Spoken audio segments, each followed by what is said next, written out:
Muri rusange abantu nibo basaba Imana ikintu bagishaka, hanyuma yo kugihabwa bagatangira kumva ko kidahagije kandi nyamara icyo kibakwiriye, ariko kubw'inda mbi ntibanyurwe n'icyo bahawe. Mureke twumve ibyabaye ku Bayisiraheli nyuma y'uko inzara yabakubitiye mu butayu, maze bagasaba Imana ko yabaha ibyo kurya, nayo irabumva ibaha imigati. Nyuma yo guhabwa imigati bumva ntibihagije, bayisaba n'inyama.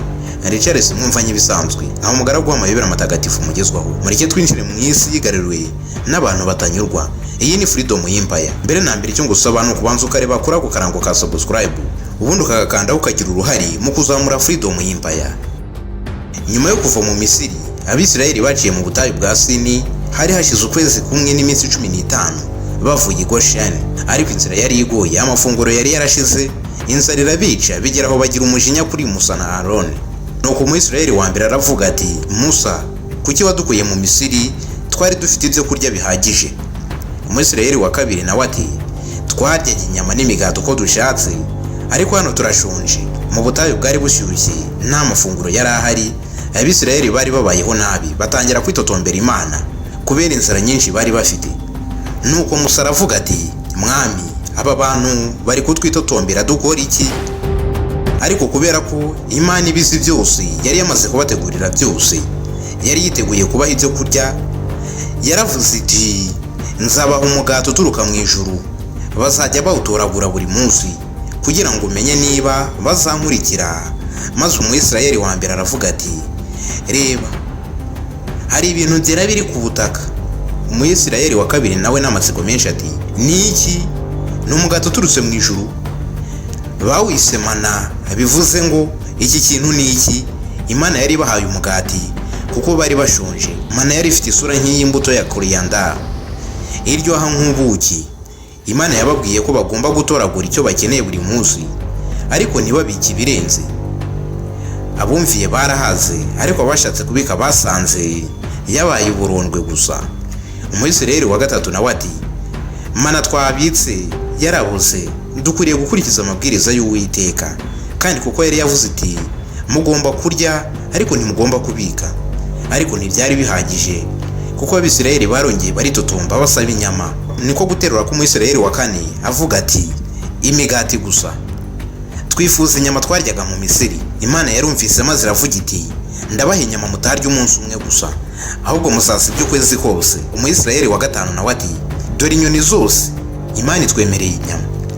Imana yarabashubije, ibaha imigati n'inyama mu buryo bw'igitangaza, ariko ntibari bakwiye gukabya. Bamwe mu barakariye Imana bashatse kurya cyane, bandujwe n'uburakari bwayo.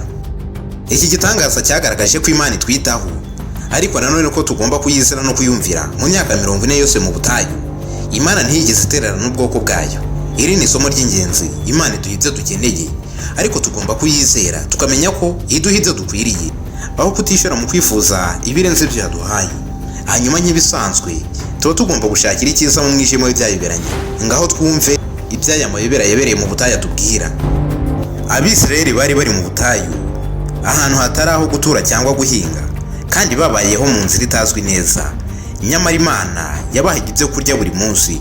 Ibi byatwigisha ko tugomba kwiringira Imana, kabone n'iyo ubuzima bwaba buguye.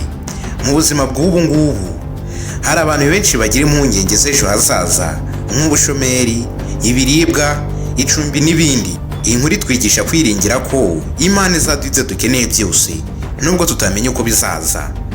Mu bucuruzi hari igihe umuntu aba adafite abakiriya cyangwa ubucuruzi bwe bukadindira, ariko iyo akomeje gukorana umurava, Imana imuha amahirwe atunguranye.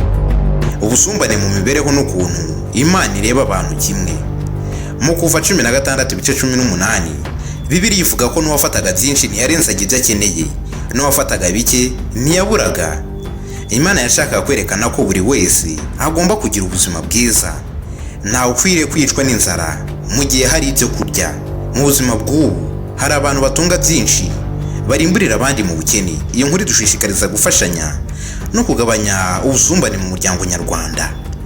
Ubwuzuzanye mu muryango, nk'uko Imana yahaye abantu ibyo kurya bingana, natwe dukwiye gufatanya mu miryango yacu, tugahana inkunga aho bikenewe, kwirinda ubugugu no kugundira byinshi.